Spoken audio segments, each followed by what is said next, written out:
Hi friends, అందరికీ నమస్కారం. అంజలి కథలకి స్వాగతం. కాశీ మజిలీ కథలు 73వ భాగం. పత్రలేఖ ఓదార్పునకు జవాబుగా తిరిగి కాదంబరి ఇలా చెప్పసాగింది. ఆ వేళ క్రీడాపర్వతం పాదపీఠాన గల సరస్సు ఒడ్డున శిలా సదృశంగా ఉన్న మంచు బండల మధ్య పూలపాన్పు మీద పడుకొని ఉండగా చంద్రాపీఠుడు నన్ను చూశాడా? 2 సార్లు వచ్చి చూసి కూడా నా అవస్థ అంతా గమనించినా ఉపేక్ష వహించి వెళ్ళిపోయాడు. ఇంకేం చెప్పమంటావు సఖీ? కూర్చున్నా, తిరుగుతున్నా, నిద్రపోతున్నా, మేల్కొని ఉన్నా రాత్రింబవళ్ళు ఆ క్రీడాపర్వతము, ఆ రాజకుమారుడు మాత్రమే కనిపిస్తున్నారు అని ఆ తర్వాత ఏం చెప్పడానికి మాటలు చాలక శోకంతో తలను భుజాల మీదకు వంచి మూర్ఛిల్లిన దానిలా కొంతసేపు ఊరుకున్నది. అప్పుడు ఆ మాటలు విన్న నేను, ఆహా, వియోగులకు జీవితమెంత దుర్భరము అని నేను భావిస్తున్నంతలో పొద్దుపోయింది. అప్పుడు కొందరు బాలికలు వింత వింత దీపాలు వెలిగించారు. నేను ఆమెను చూసి, దేవి, దుఃఖించకు, నేను వేగంగా వెళ్ళి ఆ రాజకుమారుని తీసుకువస్తాను అని చెప్పడం వలన ఆమె కొంత స్వాంతన పొంది, ఎవరక్కడా అంటూ పరిజనుల్ని పిలిచింది. అప్పుడక్కడికి ఎంతోమంది యువతులు ఏమి ఆజ్ఞ అని పరిగెత్తుకుంటూ వచ్చారు. పత్రలేఖ, నీ రాక కోసం ప్రాణాలు నిలుపుకొని ఎలాగో ఉంటాననుకో, త్వరగా కార్యం సాధించుకునిరా అని పలుకుతూ ఆ హారము నా మెడలో వేసింది. నాకు ఆభరణ తాంబూలాదులు ఇచ్చి నన్ను పంపింది. నేను కాదంబరి తరపున దుఃఖిస్తూ మీకు విన్నపం చేస్తున్నాను. దేవరకు సైతము అటువంటి అవస్థలో ఉన్న గంధర్వ రాజపుత్రికను ఉపేక్షించి రావటం ఉచితం కాదు అని చెప్పి ముగించిన పత్రలేఖను రెప్పవాల్చక చూడసాగాడు చంద్రాపీడుడు. కొంతసేపటి వరకు కన్నీరు కారుస్తూ మనసులో కమ్ముకున్న బాధను వ్యక్తం చేస్తూ, పత్రలేఖ, నన్నేం చేయమంటావు? శృంగార లీలా విలాసాలు విరజిమ్మే ఆ మన్మధుడు దీనికంతటికీ కారణం. పోనీ తాను ఈ మన్మథావస్థకు లోనైనట్లు ఆమె నాకు చెప్పిందా అంటే అదీ లేదు. దేవతా స్త్రీల యొక్క ప్రవర్తనలు, చూపులు అన్నీ కరుణారస ప్రపూర్ణాలు గనుక ఆ చల్లని చూపులు అనురాగ సహజాలు అని అనుకున్నాను. నాకు ఒక పక్క సందేహంగానే ఉన్నప్పటికీ ఆమె నా పట్ల అభిమానం చూపటము వాత్సల్య దృష్టి అనే అనుకున్నాను. అందువల్ల కాదంబరి దుఃఖానికి నేను కారకుడినయ్యాను. ఏది ఏమైనప్పటికీ ఆ తప్పు నా వలనే జరిగింది కనుక నా ప్రాణాలు ఇచ్చి అయినా సరే నేను కఠినుడిని కానని ఆమెకు తెలియచేస్తాను అన్నాడు. ఇంతలో ప్రతిహారి అక్కడికి వచ్చి ఆ యువరాజుకు నమస్కరించాడు. పత్రలేఖ సహితంగా నిన్ను చూడాలని విలాసవతి మహారాణి గారు నన్ను ఇక్కడికి పంపించారు అని విన్నవించాడు. ఆహా, తల్లి నన్ను చూడకుండా క్షణమైనా ఉండజాలదు. నేను తండ్రి పాదసేవ చేయకుండా ఉండలేను. పరస్పర ప్రేమాతిశయము మాకు ముగ్గురికి ఉంది. అలాగే ప్రజలకు నా పట్ల అనురాగం అధికమే. ఇక నాకు కాదంబరి కంటే ఓ గొప్ప మోహము, అనురాగము, హేమకూటం ఎక్కడా, విందే ఎక్కడా, ఏం చేస్తాను అని ఆలోచిస్తూనే తల్లి దగ్గరికి వెళ్ళి ఆమెకు ఆనందం కలిగించాడు. ఆ పగలంతా తల్లి లాలన సుఖంలో వాత్సల్యాభిమానాలు పొందుతూ అక్కడే ఉన్నాడు. చంద్రాపీడుడికి కాదంబరిని చూడాలన్న కుతూహలము అధికమైంది. అయ్యో, ఇదేమి నా జీవితం ఇలా సందేహాల ఊయలు ఊగుతున్నదే. నా తల్లి నన్ను తనివితీరా చూసిందో లేదో. ఇంతలో పత్రలేఖ కాదంబరి అవస్థ చెప్పింది. మాతృసేవ వదలనా, గంధర్వ రాజపుత్రిని వదలనా? కాదంబరి విరహ వేదనలో శుష్కించుపోతూ భారంగా కాలం గడపసాగాడు అతడు. ఒకరోజు చంద్రాపీడుడు సాయంకాలపు వ్యాహ్యాళికై సిప్రా నదీ తీరాన విహరిస్తూ ఉండగా దూరంగా గుర్రాల అలికిడి విని అది ఏమిటో తెలుసుకొని రమ్మని ఒక భటుణ్ణి పంపాడు. పత్రలేఖ అప్పుడు చంద్రాపీడుని పక్కనే ఉంది. విచిత్ర గమనంతో ఆ గుర్రం నడుపుతున్నవాడు కేయూరుకుడిలాగినే ఉన్నాడు కదా అన్నాడు ఆమెతో. ఇంతలో అతడు అక్కడికి వచ్చి గుర్రం దిగి చంద్రాపీడునికి నమస్కరించాడు. అతన్ని ఆనందంగా కౌగలించుకొని, కేయూరక, నీ రాక వల్ల కాదంబరి క్షేమంగా ఉందని తెలుస్తోంది. కొంత విశ్రాంతి తీసుకో. ఆ తర్వాత నువ్వు వచ్చిన కారణం చెప్పవచ్చును అంటూ పత్రలేఖను కేయూరుకుని వెంటబెట్టుకుని తన భవనానికి వెళ్ళి లోపలికి ఎవరినీ రానివ్వవద్దని ద్వారపాలకునితో చెప్పి, గంధర్వపుత్ర, కేయూరక, నువ్వు తెచ్చిన సందేశమేమిటి? కాదంబరి, మహాశ్వేత, మదనలేఖలు ఏమైనా చెప్పి పంపించారా? చెప్పు అని అడిగాడు. రాజపుత్ర, నేను నీకు ఉజ్జయినీపురికేగిన వార్త చెప్పాను కదా. మహాశ్వేత మీ ఉత్తరం చదివి ఏదో ఆలోచించుకొని నిట్టూర్పు వదిలి విచారంగా లేచి తపస్సు చేసుకోవటానికి ఆశ్రమానికి వెళ్ళిపోయింది. ఇక కాదంబరి దురవస్థ చెప్పనేలా. ఆమె మీ ఈ స్వదేశ ప్రయాణ వార్త విని పిడుగుపడి మూర్ఛ పొందిన దానిలా అయిపోయింది. అంతలోనే కాస్త తెప్పరిల్లి, మదనలేక, చూశావా చంద్రాపీడ్యుడు ఎలాంటి పని చేశాడో? ఇలాంటి వాడు ఎక్కడైనా ఉంటాడా అని ఒక్కతే ఏకాంత గృహానికి వెళ్ళిపోయి ముసుగు వేసుకొని మదనలేఖతో సైతం మాట్లాడక పరితాపంతోనే ఆ రోజంతా గడిపింది. మర్నాడు ఉదయము నేను ఆమె బాధ చూడలేక ఆమె చూపుల్ని బట్టే ఆమె అభిప్రాయం గ్రహించేసి ఆమెకు చెప్పకుండానే మిమ్మల్ని చూడటానికి నేను వచ్చేశాను. రాజకుమార, ఆమె అవస్థ గురించి వివరించాలంటే కనీసం 10 రోజులైనా పడుతుంది అన్నాడు కేయూరకుడు. ఇక చెప్పకు, నేను ఆమె బాధ విని తట్టుకోలేను. పత్రలేఖ వల్ల కొంత, నీ వల్ల మరికొంత కాదంబరి హృదయం బాగా అర్థమైంది. సరే, తాను చెప్పలేకపోయింది అనుకో, మదనలేఖ ద్వారానైనా నాకు తెలపవచ్చుగా. ఎంత చిత్రమో చూడు. ఓ అశ్వం వల్ల నేను గంధర్వలోకానికి వెళ్ళటం ఏమిటి? మహాశ్వేతను చూడటము, హేమకూటానికి వెళ్ళటము, కాదంబరి దర్శనము, ఇదంతా ఏమిటి? ఇదంతా మన్మధుని మాయాజాలం కాదు. కనుక వేగంగా వెళ్ళి ఆమెను ఓదార్చే ప్రయత్నం చేయాల్సిందే అన్నాడు. సాయంకాలం కావటంతో చంద్రాపీడ్యుడు మేడ మీదకు వెళ్ళాడు. ఆలోచిస్తూనే, నేను వెళ్ళాలంటే తల్లిదండ్రుల్ని కష్టపట్టాల్సి వస్తుంది.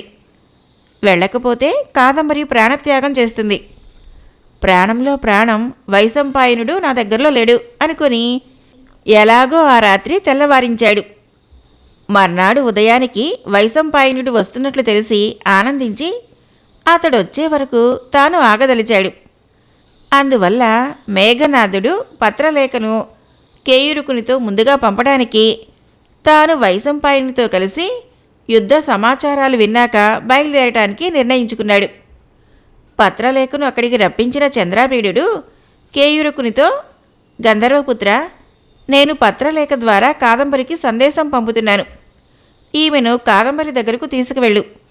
నేను చెప్పాలనుకున్నదంతా ఆమె చెబుతుంది అన్నాడు. పత్రలేఖ, నమస్కారంతో పాటు కాదంబరికి ఇలా వినవించు. తొలిచూపులనే నన్ను అనుగ్రహించిన ఆమెకు ప్రతి నమస్కారమైనా చేశాను గాని ఆమెను ఏమీ అనుకోవద్దని నా మాటగా చెప్పు. నాలో ఏ సుగుణం చూసి నన్ను పరిగ్రహించమని ఆమెను ప్రార్థించెను. ఆమె సుగుణాలే నన్ను ఆమె చేత అంగీకరించేలా చేసినవి. ఆ గొప్పతనం ఆమెదే. ఆమె తన మనసు కుదుటపరుచుకునేలా తగిన ఆత్మస్థైర్యం సమకూర్చుకోగలదని నేను ఆశిస్తున్నట్లు చెప్పు అని చెప్పవలసిన మాటలు వివరించాడు. తర్వాత పత్రలేఖతో, సఖీ పత్రలేఖ, నీకంటే కాదంబరి ప్రాణాలు రక్షించడం ముఖ్యం గనక నిన్ను ఒంటరిగా పంపుతున్నాను అని చెప్పాడు. తిరిగి తనను మహాశ్వేత ఆశ్రమంలో కలుసుకోమన్నాడు.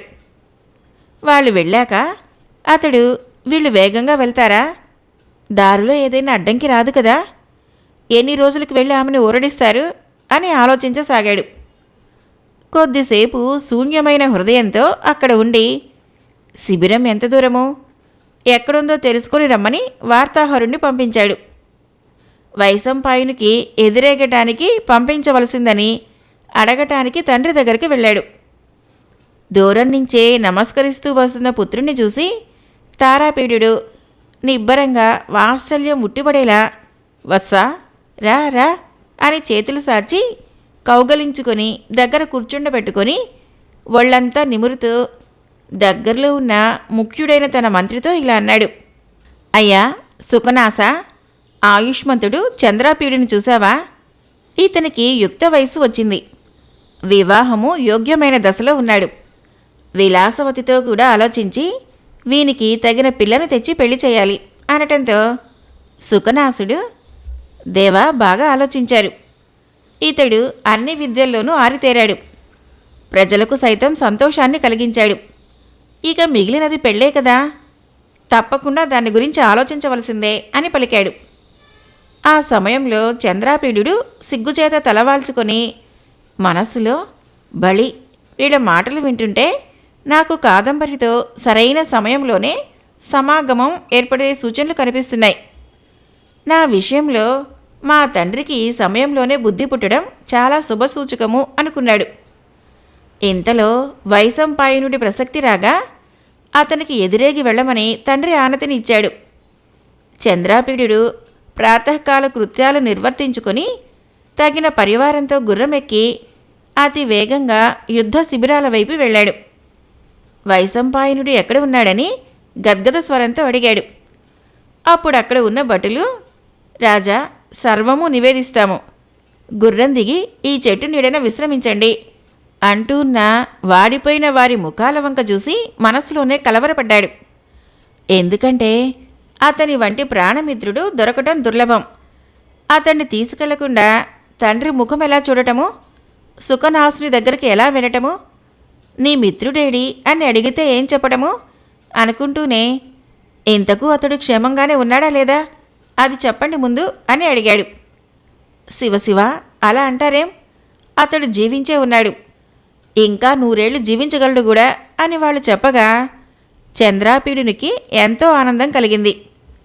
వైశంపాయనుడు బ్రతికే ఉంటే నా ఆజ్ఞ మీరి ఇంకో చోటుకు పోయేవాడు కాడు. ఏదేమైనా మీరు మంచి మాట చెప్పారు. సరే, అతడిప్పుడు ఎక్కడికి వెళ్ళాడు?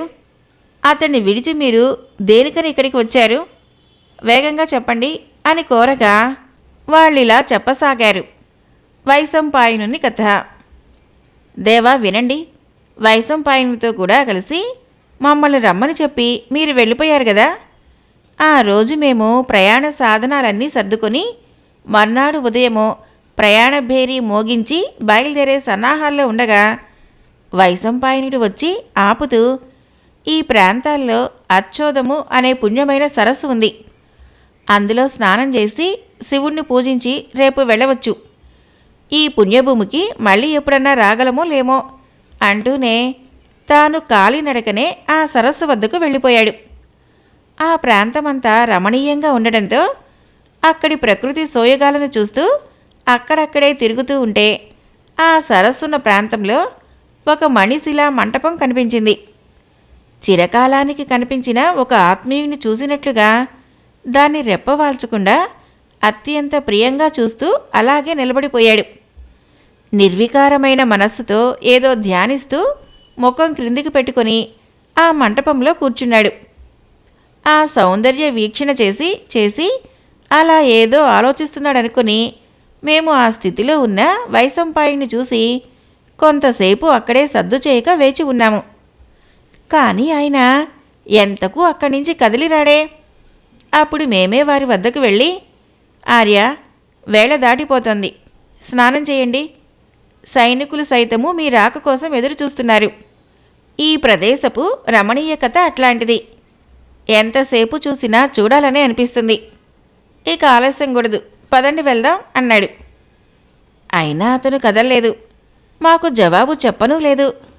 మేమే మళ్ళీ మళ్ళీ తొందర పెట్టడంతో మా వైపు చూడకుండానే, నేను రాను, అతడు వెళ్ళి చాలాసేపు అయింది, వేగంగా వెళ్ళిపోండి, మీరంతా ఇక్కడ దేనికి అన్నాడు. అది వైరాగ్యమా, వైముఖ్యమా, అకారణ మోహమా మాకేమీ అర్థం కాలేదు. బెదిరించి బతిమాలి నిష్ఠూరాలాడి, మీకే మోహం తగదు, మిమ్మల్ని వదిలి వెళితే చంద్రాపీడుడు మమ్మల్ని దండిస్తాడు అని చెప్పాము. ఎట్టకేలకు అతడు అదోలా నవ్వుతూ, ఇప్పుడు నాకు ఏమీ తెలియటం లేదు, మీరు ఇలా నన్ను మాటిమాటికి రమ్మని ఎందుకు వేధిస్తున్నారో అర్థం కావటం లేదు. నేను చంద్రాపీడుని వదిలి ఎన్నడైనా ఉన్నానా? నాకు అంతా తెలుస్తోంది, కానీ నేను ఏమీ చేయలేకపోతున్నాను. ఇక్కడ స్థాపించబడిపోయినట్లుగా నా శరీరము కదలనని మొరాయిస్తోంది, కనుక నేను రావటానికి ఆసక్తుణ్ణి. నన్ను ఒకవేళ బలాత్కారంగా తీసుకుపోదామనుకుంటున్నారేమో, అది జరగదు. అలా చేస్తే నా ప్రాణాలు పోతాయి. మీరు వెళ్ళి జీవితాంతము చంద్రాపీడుని ముఖ్య దర్శన భాగ్యం పొందుతూ ఉండండి. నాకు ఆ సౌఖ్యాన్ని దైవం లేకుండా చేశాడు అన్నాడు.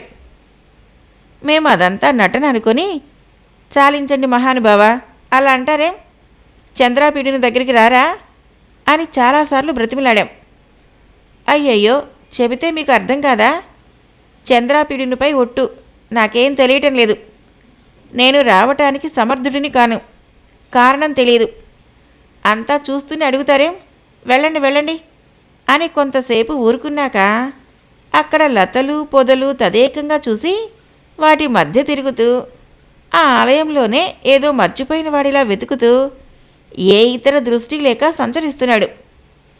ఇదంతా మేము పొదల చాటు నుంచి చూస్తూ 2 జాముల సేపు అలాగే గడిపాం. నిస్సందేహంగా ఆయన విరాగి అయిపోయాడు. ఎందుకంటే మేం మళ్ళీ వెళ్ళి ఆయన్ని రమ్మన్నాం. అందుకు అతడు, అయ్యో, నన్ను ఈ రీతిన వేధించుకు తింటారేం, నాకు నా జీవితం కంటే కూడా చంద్రాపీడుని ప్రాణాలే ముఖ్యం కదా, ఇంకా ఎందుకు ప్రతిమలాడతారు, పొండి అంటూ స్నానం చేసి కందమూలాలు తిని వనవాసం స్వీకరించాడు. మేము ఆశ్చర్యపోతూ ఆయన చర్యలన్నీ కనిపెడుతూ అలా అక్కడే 3 రోజులు గడిపాం. ఆయన వైఖరిలో మార్పు లేదు. అప్పుడు నిరాశ చెంది కొందరిని వారికి కాపుదలగా ఉంచి మేం బయలుదేరి వస్తుంటే మిమ్మల్ని చూడటం తటస్థించింది అని ముగించారు. ఆ మాటలు చంద్రాపీడునికి బాధను, ఆశ్చర్యాన్ని కూడా కలిగించాయి. అయ్యో, వైశంపాయనుడికి ఇంతలోనే అంత వైరాగ్యం ఎలా వచ్చింది? అందుకు కారణం ఏమీ కనబడదు. నన్ను ఎలా చూస్తాడో తారాపీడు అతన్ని అలాగే గౌరవిస్తాడు కదా. ప్రజలకు కూడా నా పట్ల ఉన్న అభిమానం కంటే ఆయన పట్లనే మిక్కిలి ఇష్టం. సుఖనాసుడు గాని మనోరమ గాని అతన్ని ఏ విషయంలోనూ మందలించి ఎరుగరు. ప్రశాంతమైన వానప్రస్థాశ్రమము స్వీకరించాల్సిన సమయమా ఇది? ఇంతవరకు గృహస్థాశ్రమమే స్వీకరించిన వానికి ఇదేం వింత వైరాగ్యమో అని రకరకాలుగా ఆలోచిస్తూ అతి వేగంగా అక్కడికి వెళ్ళాలనుకుని కూడా తల్లిదండ్రులకు చెప్పకుండా అచ్చోదమునకు వెళ్ళడానికి ఇష్టపడక ఆ వెంటనే గుర్రం ఎక్కి త్వరగా పట్నానికి వచ్చాడు చంద్రాపీడు. అయితే అప్పటికే పట్నంలోని ప్రజలు వైశంపాయుని వృత్తాంతం చెప్పుకోసాగారు. ఈ వార్త నాకంటే ముందుగానే పట్టణంలో ఎలా తెలిసిందో, అంటే ఈ సంగతి మా తండ్రి గారికి కూడా తెలిసే ఉంటుంది కదా. వైశంపాయుని గురించి ఊరి ప్రజలే ఇంత విచారిస్తుంటే అతని తల్లిదండ్రులకు ఎలా ఉందో, నన్ను ఏ విధంగా శంకిస్తారో అని అనుకుంటూనే నన్ను అపార్థం చేసుకోకుండా నేనే చర్య చేపట్టాలి అని ఆలోచించాడు. పట్టణ ద్వారం దగ్గర గుర్రం దిగి ఆస్థానానికి వెళ్తుంటే తన తల్లిదండ్రులు సుఖనాసుడి ఇంట ఉన్నట్లు చంద్రాపీడునికి తెలిసింది. అతన్ని అక్కడికి వెళ్తుంటే ఆ దగ్గరలో నుంచి, ఆ వైశంపాయనుడా, అయ్యో పుత్రా, నిన్ను వదిలి నిమిషమైనా ఉండలేని మేము ఇది విని ఎలా తట్టుకోగలం అనుకుంటున్నావురా తండ్రి? చంద్రాపీడుని విడిచి క్షణమైనా ఉండేవాడివి కావు. అట్టి స్నేహమంతా ఏమైపోయింది? ఈ వైరాగ్య బుద్ధి నీకెలా అబ్బింది? అంటూ దీనాలాపనలు వినవచ్చాయి. అవి మనోరమవే అని గ్రహించాడు చంద్రాపీడు. ఆమెను ఓదార్చుతూ ఉన్న తండ్రి దగ్గరికి వెళ్ళటానికి సిగ్గుపడి లోపలికి వెళ్ళిన చంద్రాపీడు నమస్కారంతో నిలబడ్డాడు. నాయనా చంద్రాపీడ, నీకు వైశంపాయను మీదనే జీవితం మీద కంటే ప్రేమ అధికమని నేను ఎరుగుదను. కానీ అతని వృత్తాంతం విన్నది మొదలు నీ మీద అనుమానం కలుగుతోంది అనేసరికి అక్కడే ఉన్న మంత్రి సుఖనాసుడు, చంద్రాపీడు అటువంటి వాడు కాదు, అతని సుగుణాలు తెలిసి మిత్రఘాతకుడని ఎలా అంటారు ప్రభు? తమరేనా ఈ మాటలు అంటున్నది? ఆలోచించబోతే దుర్గుణుడిగా వైశంపాయనుడే తోస్తున్నాడు నాకు. పుత్రులను కనేది దేనికి? వంశాభివృద్ధికే కదా. తండ్రి అనుమతైనా తీసుకోక వైరాగ్యం ఎలా పూనాడు వైశంపాయనుడు? తాను దేవరవారి చేత ఎంతో వాత్సల్యంగా పెంచబడిన వాడనే విషయమైనా గుర్తుకు రాకపోయిందా ఆ క్షణంలో? వాడి జన్మ మన శోకానికి కారణభూతమైనట్లుంది అంటూ కన్నీరు పెట్టుకున్నాడు. ఆర్య, ఊరడిల్లు, నీకు మేము బోధించేవాళ్ళమా? ఎంత వివేకి అయినా దుఃఖాతిశయంలో చిత్తచాంచల్యం చెందకుండా ఉండలేడు. వైశంపాయనుడి గురించి కోపంలో పలికిన మాటలు వినటానికి నాకు బాధగా ఉంది. అతనిపై ఆగ్రహం చెందకు. అతను గుణవంతుడే. అకారణంగా దేనికి నిందిస్తావు? చంద్రాపీడునే అతని దగ్గరికి స్వయంగా పంపిస్తాను. వెంటనే ఇక్కడికి రప్పిస్తాను. అటువంటి వైరాగ్యం ఎలా కలిగిందో తెలుసుకుందాము. అప్పుడు ఏది న్యాయమైతే అది అవలంబిద్దాము అన్నాడు తారాపీడుడు.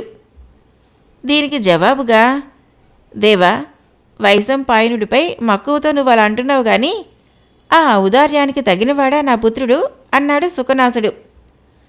ఇక తాను కలుగజేసుకోక తప్పదని సుఖనాసుని వద్దకు చేరి, ఆర్య, వైశంపాయనుడి విషయంలో నా దోషం ఏదీ లేదని నాకు తెలుసు.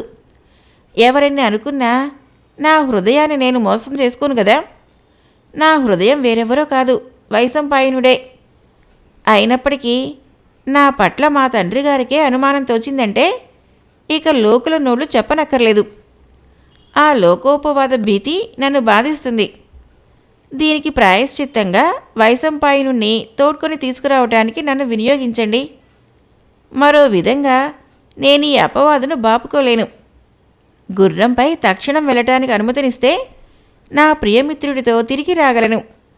అతడు రాకపోతే నేను అక్కడే ఉండిపోతాను అన్నాడు చంద్రాపీడుడు. యువరాజు వెళ్ళటానికి అనుమతి ఇవ్వరా అని అడిగాడు సుఖనాసుడు. తారాపీడుడు అందుకు జవాబుగా, కానివ్వండి, మనం ఒకటి తలిస్తే దేవుడు ఇంకొకటి తలిచాడు.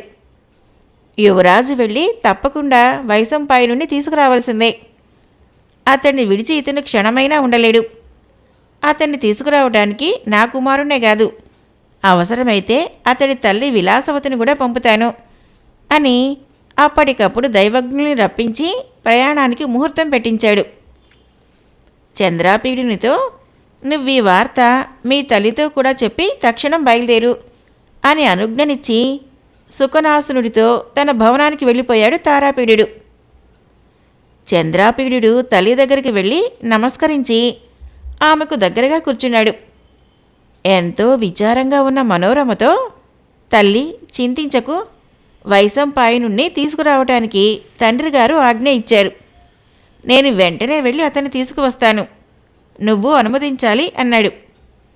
వత్సా, నాకు వాడి మీద కంటే నీ మీదనే అధికమైన అనురాగమున్నది.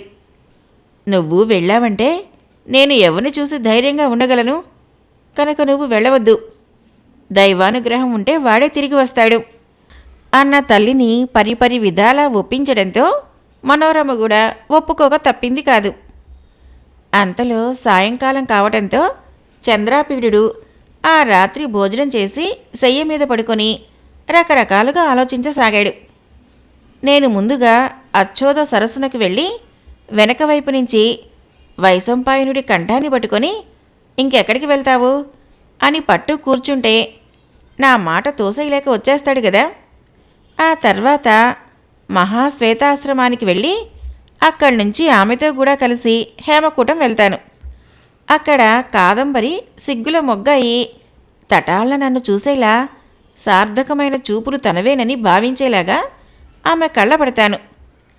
చిత్రరథునికి మదనలేఖ పత్రలేఖలను రాయబార్లుగా పంపి వివాహ ప్రయత్నం చేయిస్తాను. తర్వాత ఆమెను పెళ్లాడి ఆమెతో మన్మథ సుఖాలు అనుభవించడానికి రమ్య ప్రదేశాలు వెతుక్కుంటాను. యవ్వనాన్ని సార్థకం చేసుకుంటాను. ఆ ప్రకారము కాదంబరికి సంతోషం కలుగజేసి మదనలేఖ వైశంపాయనులకు పెళ్లి చేస్తాను. ఇలా సాగుతున్నాయి చంద్రాపీడుని ఆలోచనలు. ఆ రాత్రి ఏదోలా నిద్ర రాకపోయినా గడిపి ఉదయాన్నే లేచి తగినంత పరివారం వెంటబెట్టుకొని అచ్చోదానికి ప్రయాణమయ్యాడు అతను. కాశీ మజిలీ కథలు 73వ భాగం సమాప్తం. ఫ్రెండ్స్, నా కథలు నచ్చినట్లయితే మన ఛానల్ని తప్పకుండా సబ్స్క్రైబ్ చేయండి, లైక్ చేయండి, షేర్ చేయండి, కామెంట్ చేయండి. Thank you.